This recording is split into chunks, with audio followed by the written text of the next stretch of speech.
Con esta imagen de una célula bacteriana experimentando una fisión simple en dos, es decir, la modalidad de reproducción asexual que poseen, vamos a proceder ahora al estudio de la célula procariota, que es, en definitiva, el estudio de la célula bacteriana, pues porque son las bacterias los únicos organismos que poseen esta organización.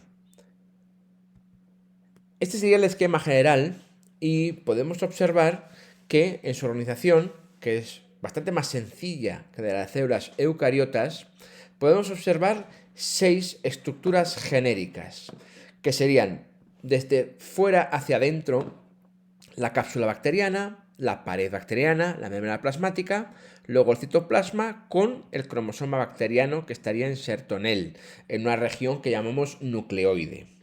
Luego también presentan una serie de estructuras superficiales que se insertan sobre lo que es su superficie, como bien dice el nombre.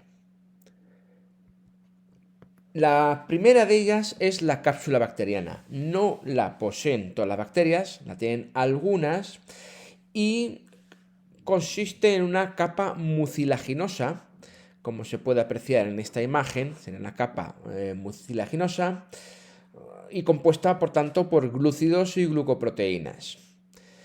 Está presente sobre todo en células, en bacterias patógenas, es decir, las que generan enfermedades. Entonces, una de sus funciones podría ser el hecho de permitir la adherencia a los tejidos huésped que parasitan y así permitir la infección, es decir, su entrada y proliferación. También tiene función de protección frente a otros organismos, como pueden ser fagocitos, células eucariotas que lo fagociten, o incluso virus bacteriófagos, lo que conocemos como fagos. Y también permite la regulación del intercambio de agua y sustancias, evidentemente porque es la capa más externa. La pared bacteriana es una cubierta rígida que poseen la inmensa mayoría de las bacterias. Hay una excepción que serían los micoplasmas, que no lo tienen, pero básicamente podemos decir que es una estructura que está presente en todas las bacterias.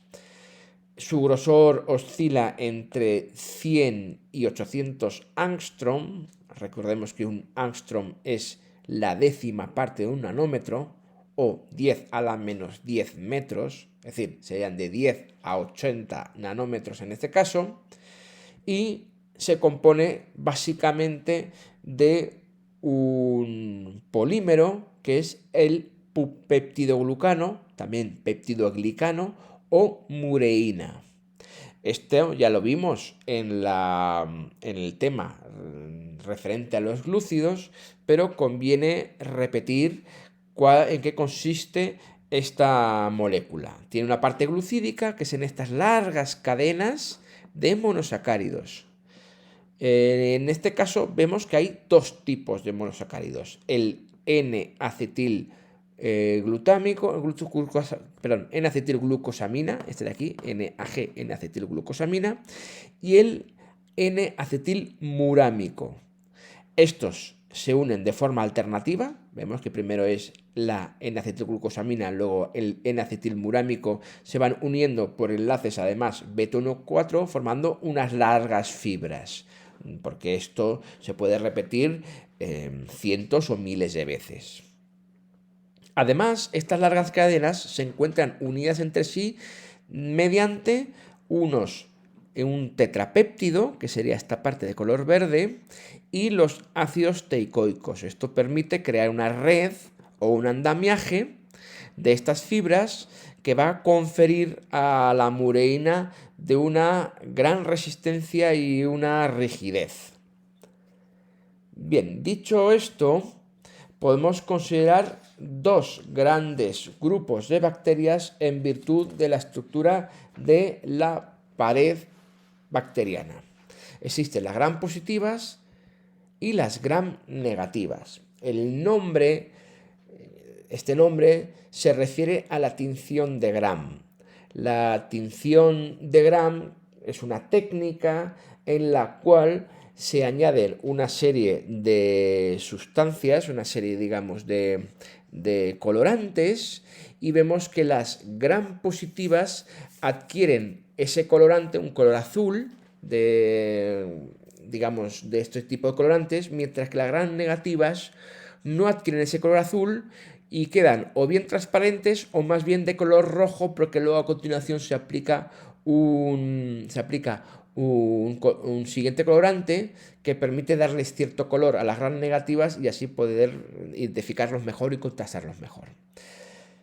Entonces, las gram positivas, como hemos dicho, quedan teñidos coloreados con esa tinción azul violáceo propia de la técnica de la tinción de Gram.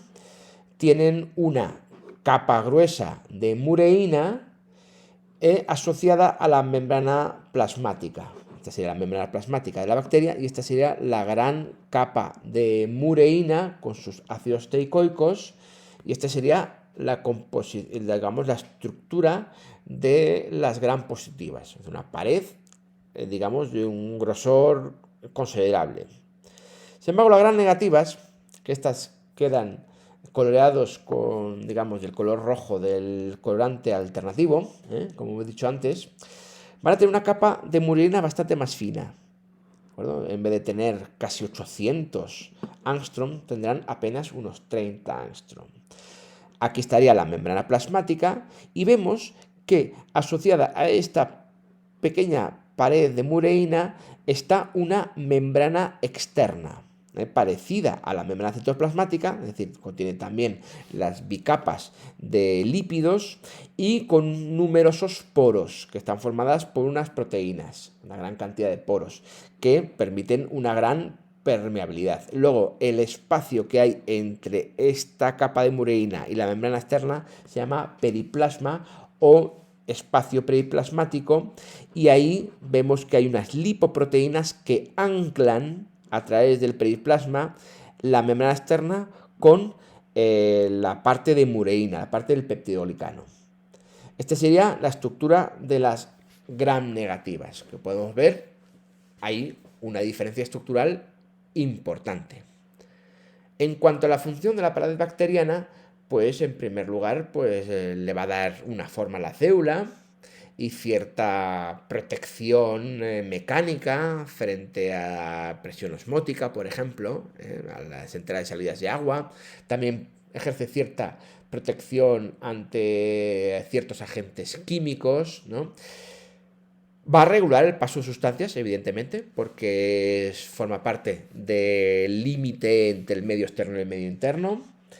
Y también va a intervenir en el proceso de división bacteriana. Como veíamos en la fotografía del principio, va a formar el tabique de separación entre ambas células hijas, de un modo que nos puede un poco recordar al fragmoplasto que se forma en la citocinesis de las células vegetales. La membrana plasmática es la envoltura que rodea el citoplasma. La estructura va a ser muy parecida a la de las células eucariotas, es decir, es una bicapa de fosfolípidos, aunque no va a presentar colesterol. Tiene fosfolípidos que se colocan en bicapa y una serie de proteínas que van a ejercer una gran variedad de funciones. La función que va a tener es la de regular el paso de sustancias, como la función de la membrana plasmática de las células eucariotas. Es decir, decidir qué sustancias son las que pasan del exterior al interior o del interior hacia el exterior. Bien, presenta una serie de repliegues en el interior que se llaman mesosomas. Estos serían unas invaginaciones hacia el interior del citoplasma de esta membrana plasmática. Y estos mesosomas lo que van a hacer en primer lugar es aumentar la superficie de la membrana y van a tener una gran función porque ahí van a insertarse enzimas y moléculas que están implicadas en funciones metabólicas importantes como la respiración celular, en el caso de que las bacterias sean aerobias, o la fotosíntesis en el caso de que las bacterias sean fotosintéticas. Por tanto, es allí entonces, donde se van a realizar esas funciones tan importantes. Por otro lado, también es un lugar, estos mesosomas son lugares donde se va a insertar el cromosoma bacteriano para proceder a su duplicación previa a la división de la célula en dos. En el interior se encuentra el citoplasma. Ya hemos visto todas las envolturas externas, la cápsula que tienen algunas, la pared que prácticamente la presentan todas, que puede ser gran positiva o gran negativa, y la membrana plasmática. El interior está ocupado por el citoplasma. Está bastante inestructurado si lo comparamos con la eucariota, que va a presentar numerosas estructuras, fibrilares y sistema de membrana y orgánulos, ¿no? Aquí de eso no existe. Aquí tenemos básicamente una solución acuosa con muchas sustancias en disolución, como puede ser pues, metabolitos, sales minerales, sustancias de desecho, etcétera, ¿no? Y lo que vamos a poder ver a nivel estructural sería lo siguiente. En primer lugar, vamos a observar ribosomas, que son unas estructuras globulares relativamente pequeñas, que es donde se realiza la síntesis de proteínas. Tienen dos unidades, una grande y una pequeña, y como hemos visto al principio del tema, estos ribosomas de las células procariotas van a ser un poco más pequeñas que de las células eucariotas. Luego lo que hacen estos ribosomas es leer la información de los ARN mensajeros y a veces se acoplan numerosos entre sí para formar polirribosomas o polisomas. Otras estructuras serían las inclusiones, que es lo que se puede observar aquí en la fotografía, que serían como una especie de gránulos de sustancias de reserva o de desecho. Puede ser glucógeno, puede ser lípidos, etc. Y luego también se pueden encontrar a veces vesículas, generalmente rellenas de gas, unas estructuras que están rellenas de gas y permiten la flotación especialmente de bacterias fotosintéticas en el agua, que así pueden estar en las capas superiores, que es donde llega más la luz. Luego lo que tenemos es la región nuclear. En la región nuclear es donde se encuentra el cromosoma bacteriano, que es un ADN bicatenario circular. Se encuentra asociada a algunas proteínas, pero que no son histonas, proteínas no histónicas. Se encuentra, digamos, bastante enrollada en superhélice para que quepa, porque aunque el ADN bacteriano es bastante más pequeño que el de los eucariotas, también hay que decir que la célula en donde están incluidos también tiene un tamaño bastante más reducido. Luego tenemos unos pequeños ADNs circulares extracromosómicos, es decir, fuera del cromosoma, que están dispersos por el citoplasma, que se denominan plásmidos. Estos plásmidos contienen genes no esenciales, facultativos, que le dan una serie de, digamos, ventajas al organismo que lo posee, y además se pueden intercambiar entre las células bacterianas por procesos de conjugación, como veremos en los temas de microbiología.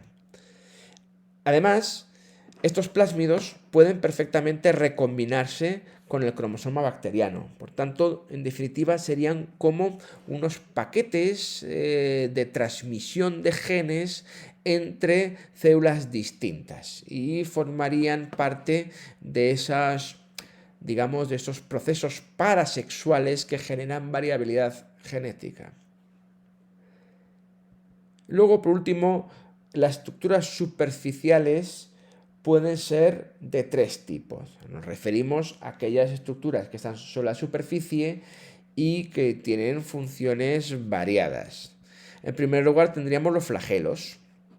Los flagelos tienen que ver con la movilidad, permiten la movilidad de las bacterias en el medio acuoso. Pueden estar presentes o no y el número es variable. Pueden tener uno, pueden tener varios o pueden tener incluso muchos, hasta 100. Y básicamente hay tres partes: el cuerpo basal, que es el lugar donde se inserta en la pared, que tiene esta especie de estructuras en forma de rueda, que por cierto, la curiosidad es que es la única estructura parecida a la rueda que existe en los organismos vivos, ¿no? Luego tiene una especie de gancho, que sería esta parte de aquí, que sale del cuerpo basal, y luego ya tenemos el filamento, que sería la parte del flagelo, que se extiende ya bastante más, que es lo que genera el movimiento ondulatorio que permite el desplazamiento de la bacteria, y que está formado por una proteína que se llama flagelina. Otra estructura es la de los pelos, que serían unos apéndices largos y poco numerosos, y a través de estas estructuras es donde se intercambian los plásmidos, como hemos dicho antes. Es decir, los pelos tendrían una función parasexual de intercambio de material genético a través de los plásmidos que comparten. Y luego, por último, tenemos unas prolongaciones más cortas y más numerosas, que serían las fimbrias. Estos tienen como función fijar la bacteria al sustrato. Por ejemplo, puede ser un alimento o incluso puede ser el tejido huésped en el caso de una bacteria patógena.